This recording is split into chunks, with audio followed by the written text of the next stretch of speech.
tauhan, purihin ang Panginoon. Papuri sa kaitaasan, siya'y papurihan, Diyos ng lahat o papuri sa kaitaasan, siya'y papurihan, ngayon at magpakailanman.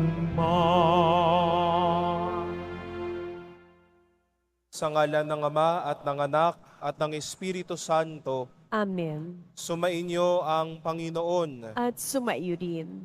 Mga minamahal na kapatid, aminin natin ang ating mga kasalanan upang tayo ay maging marapat gumanap sa banal na pagdiriwang.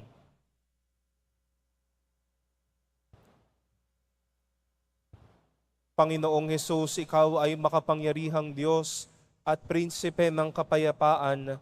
Panginoon, kaawaan mo kami. Panginoon, kaawaan mo kami. Ikaw ay anak ng Diyos at anak ng mahal na Birheng Maria. Kristo, kaawaan mo kami. Kristo, kaawaan mo kami. Ikaw ay nakaluklok sa kanan ng Diyos Ama upang ipamagitan kami. Panginoon, kaawaan mo kami. Panginoon, kaawaan mo kami. Kaawaan tayo ng makapangyarihang Diyos, patawarin tayo sa ating mga kasalanan at patnubayan tayo sa buhay na walang hanggan. Amen. Manalangin tayo.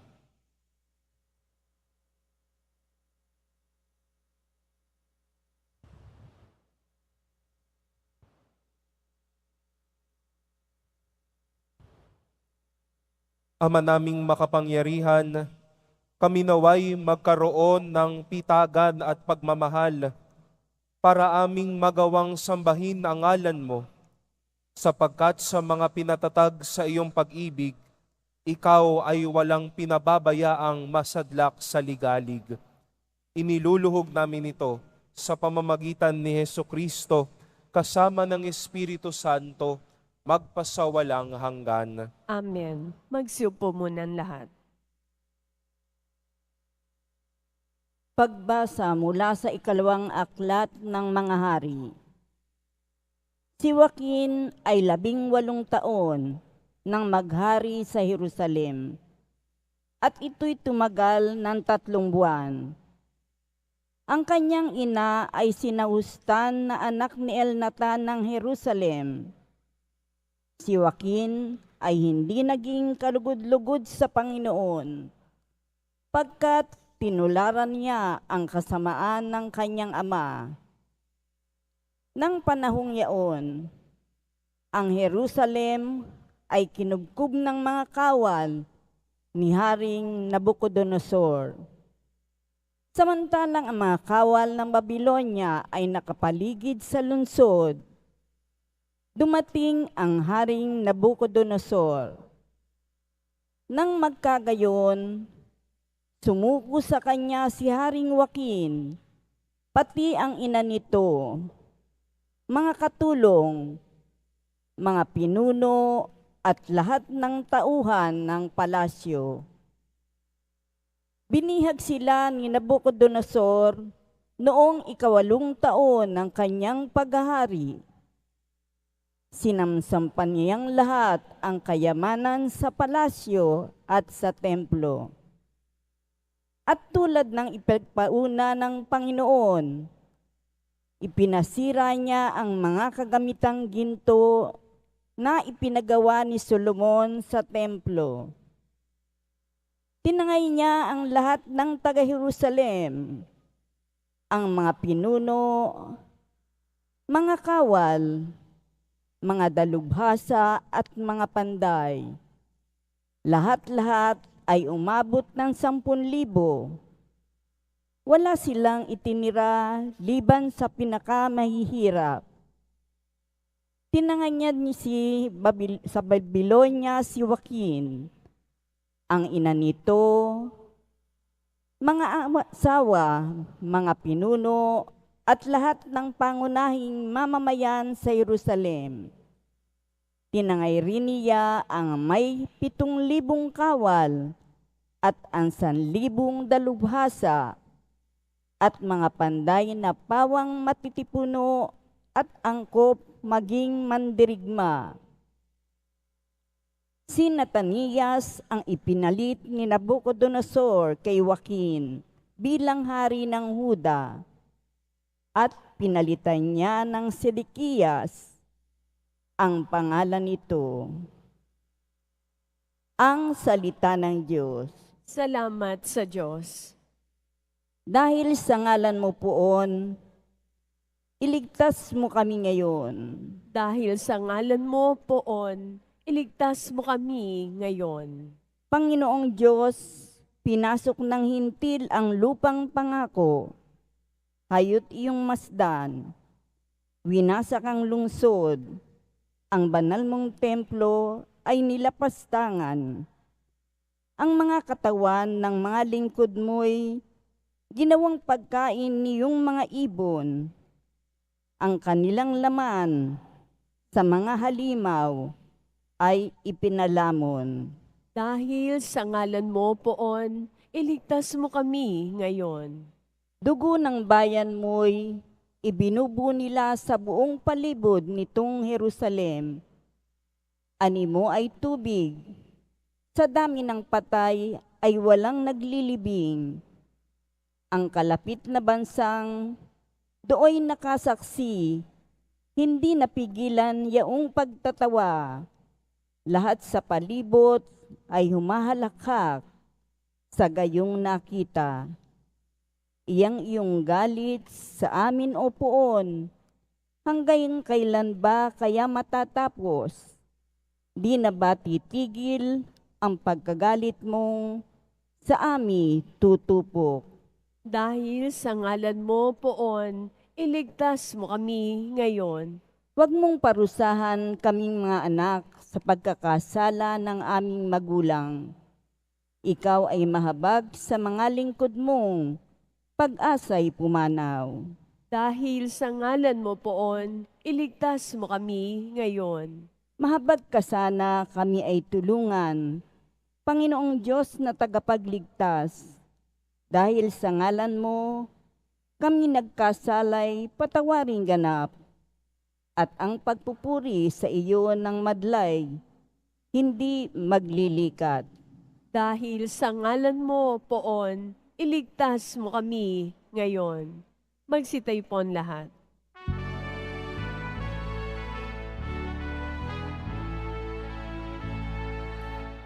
Alleluia, alleluia, alleluia,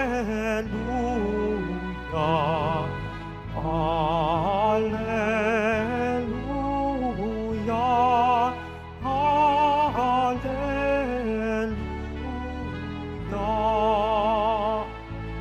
Ang sa akin nagmamahal, tutupad sa aking aral, Ama't ako'y mananahan. Alleluia, alleluia, alleluia, alleluia.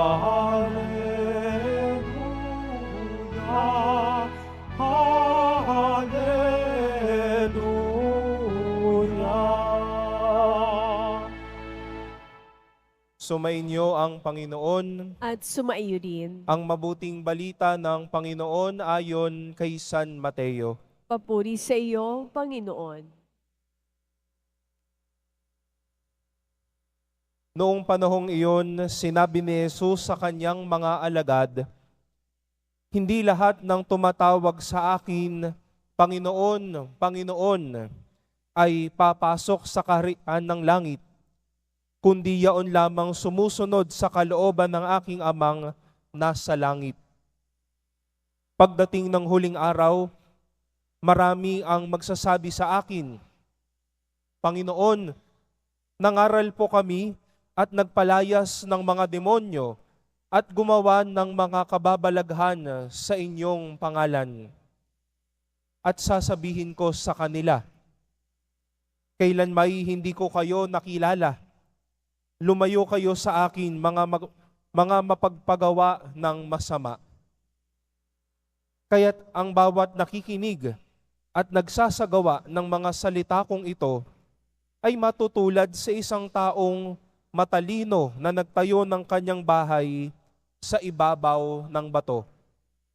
Umulan ng malakas, bumaha at binayo ng malakas na hangin ang bahay na iyon, ngunit hindi nagiba sapagkat nakatayo sa ibabaw ng bato.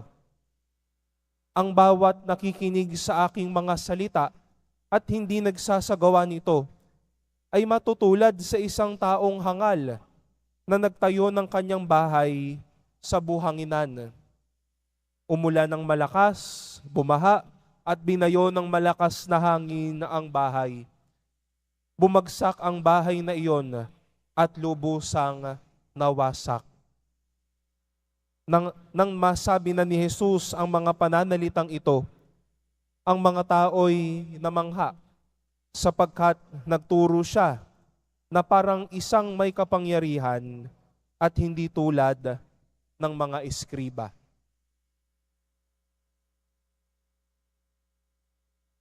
Ang mabuting balita ng Panginoon. Pinupuri ka namin, Panginoong Hesukristo. Magsupo muna ang lahat. Magandang hapon po mga minamahal kong kapatid. Natitipon po tayo ngayong hapong ito sa pagdiriwang ng ating banal na Eukaristiya at sa loob ng ika-12 linggo sa karaniwang panahon.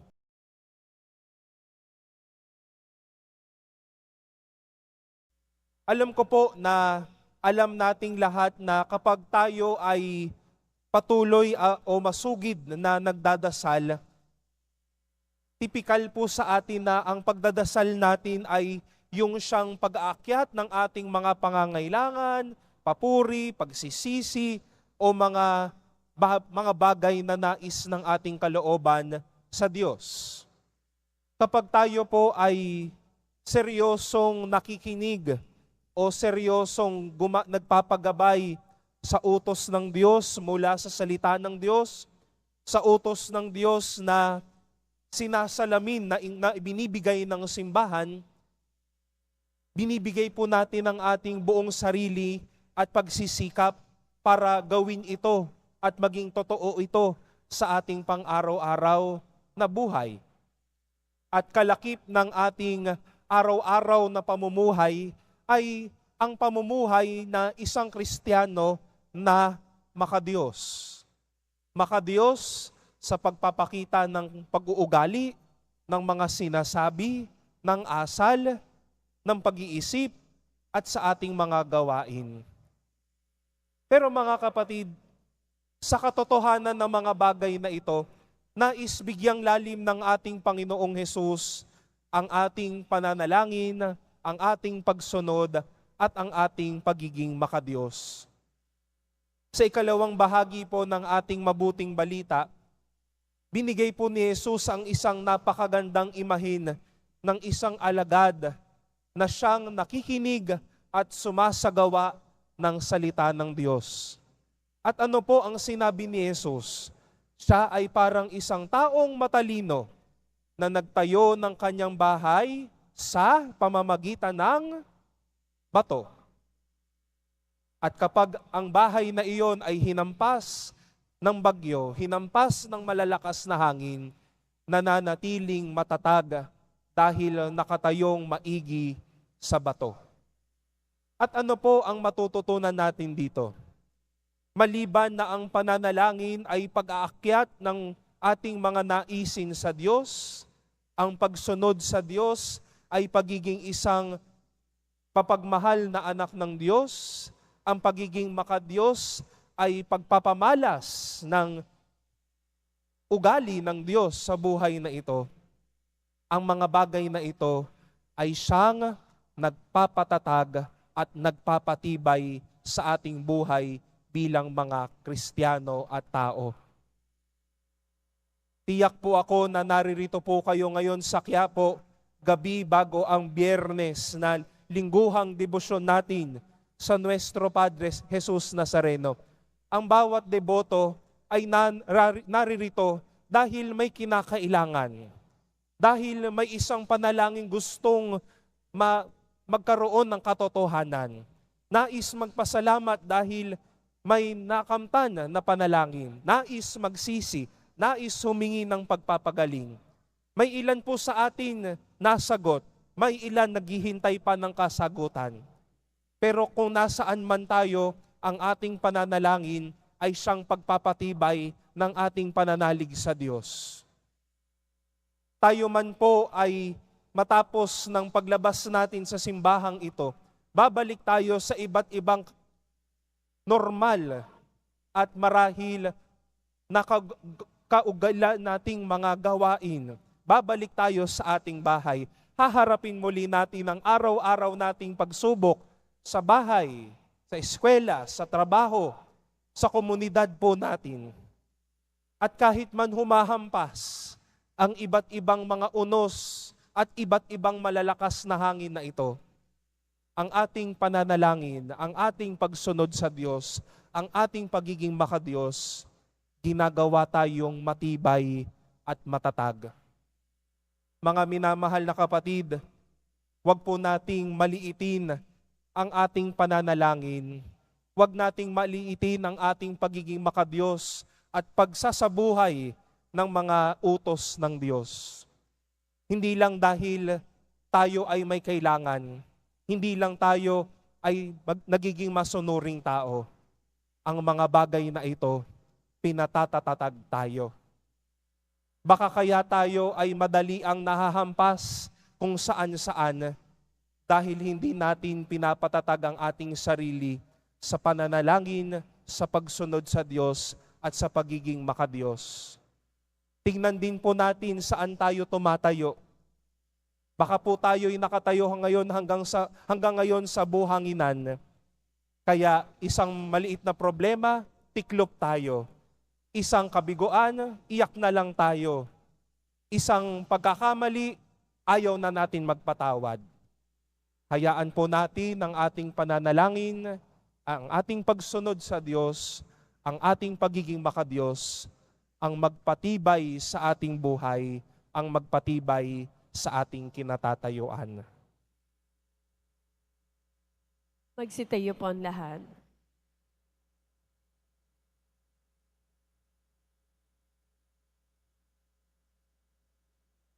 Minamahal kong mga kapatid, may pananalig tayong kumapit sa Ebanghelyo na nanghihikayat sa ating itatag ang espiritual na tahanan sa kalooban ng Diyos. Sa bawat panalangin, ating pong itutugon, Panginoon, patatagin mo kami sa iyong salita. Panginoon, patatagin mo kami sa iyong salita. Ang mga pinuno at miyembro ng simbahan, naway mamuhay sa espiritu ng Ebanghelyo at laging hanapin ang kalooban ng Diyos sa pamamagitan ng tapat at mababang loob na paglilingkod. Manalangin tayo. Panginoon, patatagin mo kami sa iyong salita.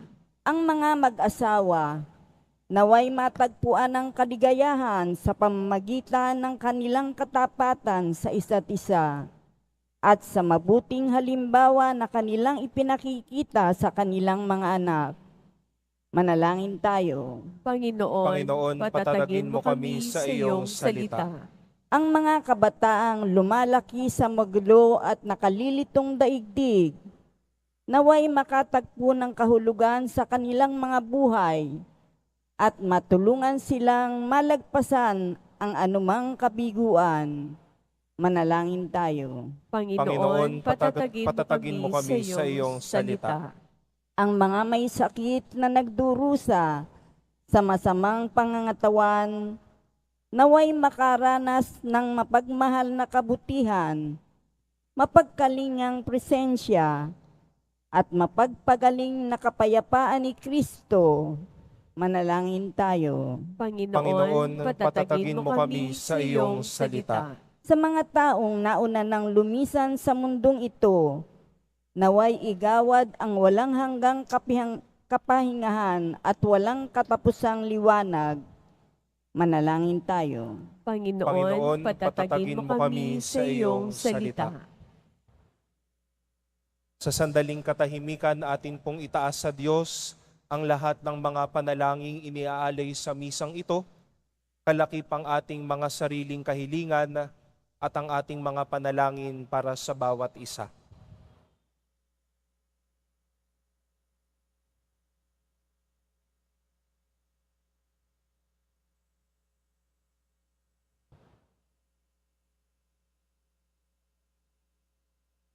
Manalangin tayo sa Panginoon. Panginoon, patatagin mo kami sa iyong salita.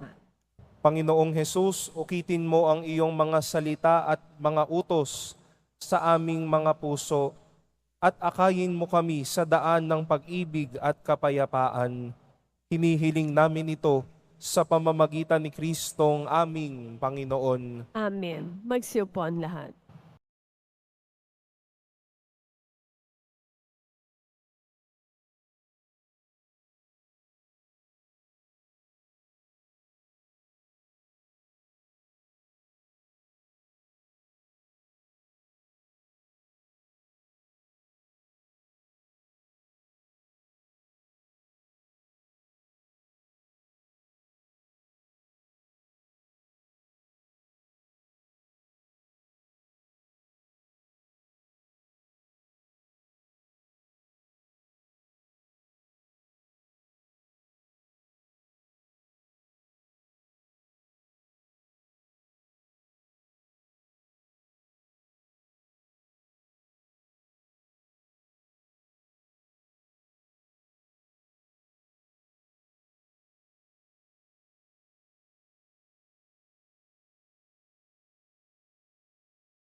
Magsitayo ang lahat.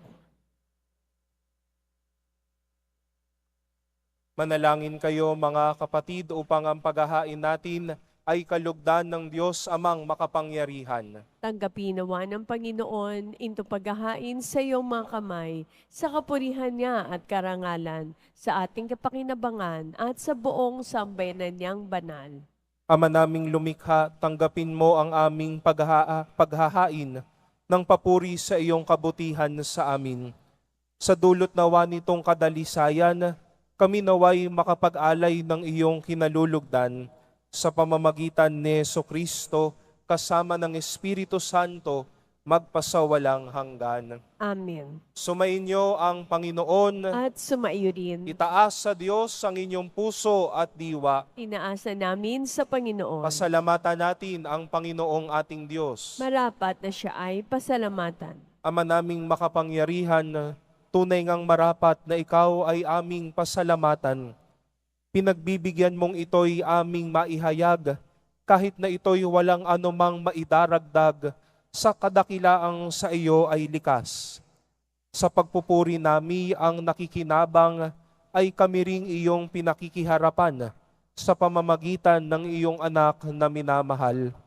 Kaya kaisa ng mga anghel na nagsisiawit ng papuri sa iyo nang walang humpay sa kalangitan, kami nagbubunyi sa iyong kadakilaan. Santo, Santo, Santong Panginoon Diyos ng mga hukbo, napupuno ang langit at lupa ng kadakilaan mo, o sana sa kaitaasan, pinagpalang na paririto sa ngalan ng Panginoon, o sana sa kaitaasan, magsilud po ang lahat.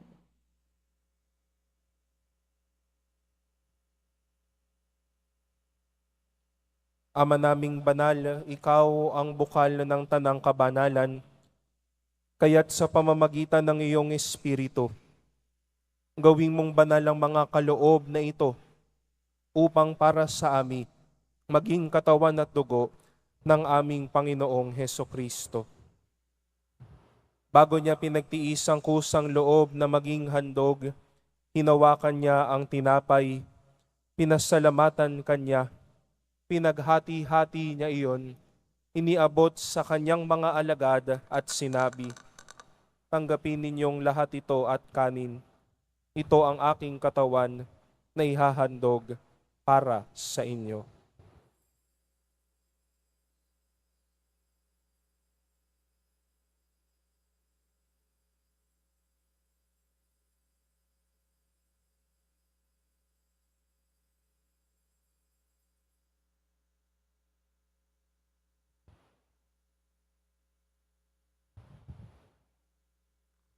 Gayon din naman noong matapos ang hapunan, hinawakan niya ang kalis, muli kanyang pinasalamatan, iniabot niya ang kalis sa kanyang mga alagad at sinabi, "Tanggapin ninyong lahat ito at inumin. Ito ang kalis ng aking dugo, ng bago at walang hanggang tipan. Ang aking dugo na ibubuhos para sa inyo at para sa lahat sa ikapagpapatawad ng mga kasalanan. Gawin ninyo ito sa pag-alala sa akin."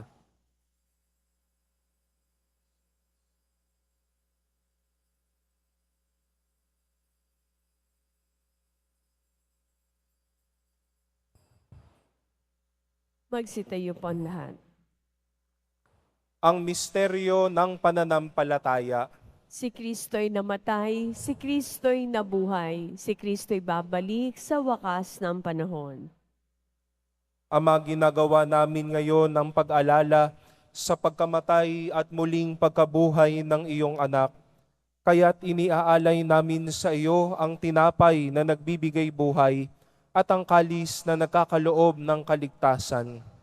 Kami nagpapasalamat dahil kami iyong minarapat na tumayo sa harap mo para maglingkod sa iyo.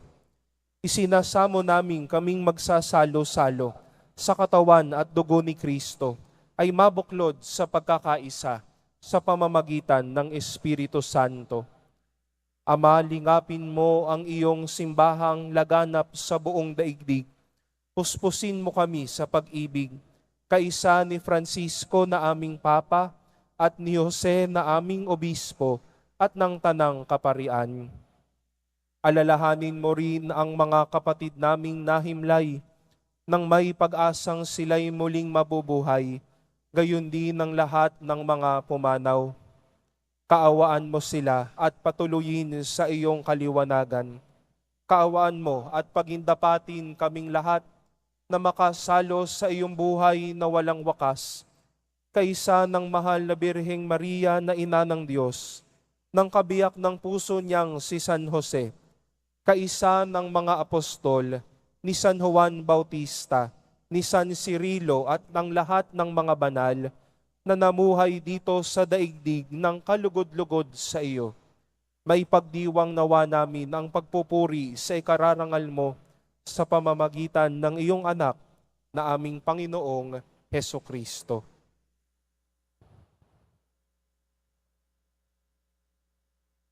Sa pamamagitan ni Kristo kasama niya at sa Kanya, ang lahat ng parangal at papuri ay sa iyo, Diyos Amang makapangyarihan, kasama ng Espiritu Santo, magpasawalang hanggan.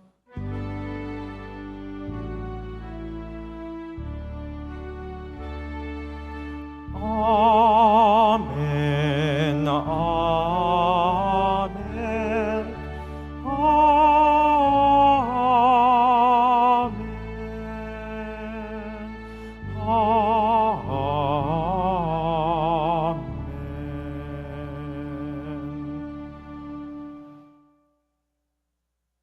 Sa tagubili ng mga nakagagaling na utos at turo ni Jesus na Panginoon natin at Diyos, ipahayag po natin ang lakas loob. Ama namin, sumasalangit ka, sambahin ang ngalan mo, mapasa amin ang kaharian mo, sundin ang loob mo dito sa lupa para nang sa langit. Bigyan mo kami ngayon ng aming kakanin sa araw-araw, at patawarin mo kami sa aming mga sala, para ng pagpapatawad namin sa nagkakasala sa amin. At huwag mo kaming ipahintulot sa tukso at iadya mo kami sa lahat ng masama. Hinihiling namin kami iadya sa lahat ng masama, pagkalooban ng kapayapaan na araw-araw, iligtas sa kasalanan at ilayo sa lahat ng kapahamakan, samantalang aming pinananabikan ang dakilang araw ng pagpapahayag ng tagapagligtas naming si Heso Kristo.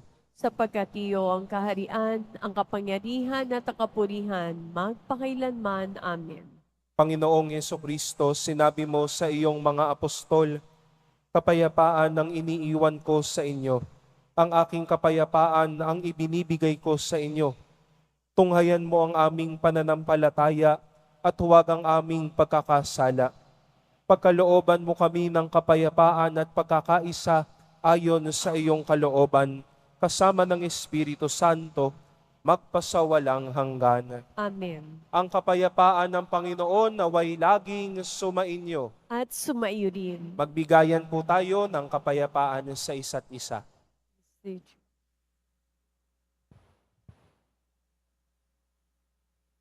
Kordero na Diyos na nag-aalis sa mga kasalanan ng sanlibutan, maawa ka sa amin. Kordero na Diyos na nag-aalis ng mga kasalanan ng sanlibutan, maawa ka sa amin. Kordero na Diyos na nag-aalis ng mga kasalanan ng sanlibutan, ipagkaloob mo sa amin ang kapayapaan. Magsilud po ang lahat.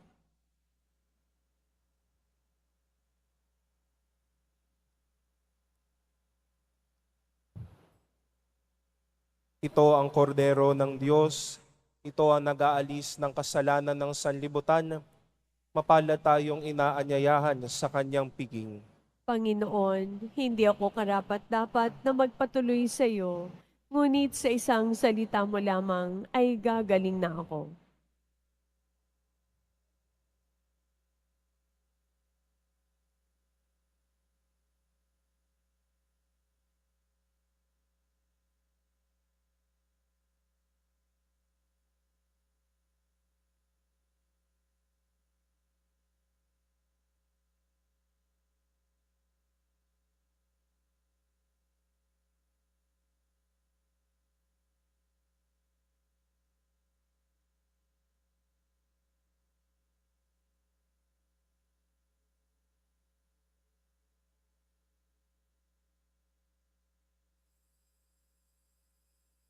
Para sa lahat ng tatanggap na banal na komunyon, sasagot po tayo ng amen pagkasabi ng pari o lay minister ng katawan ni Kristo at isubo agad sa bibig bago mali sa harapan ng pari o lay minister. Sumunod po tayo.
Manalangin tayo.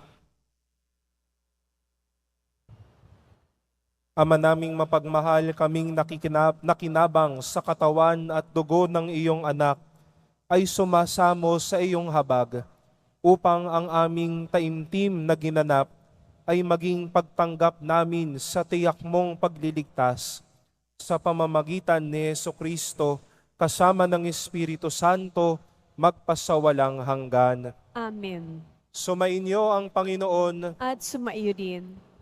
Mahal na poong Jesus Nazareno, inihayag mo sa pamamagitan ng krus ang walang maliw na pag-ibig ng Diyos sa sangkatauhan.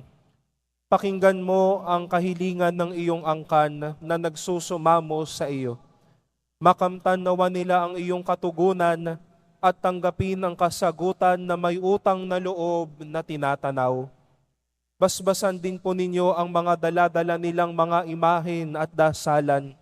Sa pamamagitan ng bendisyon na ito, naway maalaala nila ang mga pangako nila noon sa binyag, na ikaw ang kanilang iibigin at paglilingkuran bilang Panginoon magpasawalang hanggan. Amen. At pagpalain kayo ng ating makapangyarihang Diyos, ang Ama at Anak at Espiritu Santo. Amen. Tapos na po ang ating pagdiriwang, humayo kayo sa pag-ibig at kapayapaan ng poong Jesus Nazareno. Salamat sa Diyos.